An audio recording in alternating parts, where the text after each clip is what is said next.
बाबळी बंधाऱ्याने जमीन बुडून चाललेली आहे. मोबदला देण्याच्या बाबतीत बघा, दरवर्षी जमीन बुडून चालली. पुरामुळे मोबदला देण्याची करपा करावी. राजेश पवार साहेब, मिरगापासून 13-14 हजार रुपये एका एकरला खर्च झालाय. नांगरणी 3,500, लुटर 1200, पेरणं 800, बॅगा 3,000, 1,500, खत फवारणी 4-12 टन नाशक धरून टोटल मारून आमचा मोबदला द्या. आम्ही कसं जगू शकाव साहेब?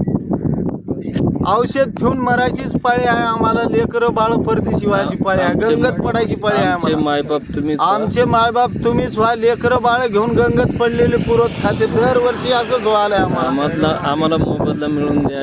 आम्हाला मोबदला मिळून देण्याची कृपा करावी. तुमच्या बगर पर्याय नाही आम्हाला.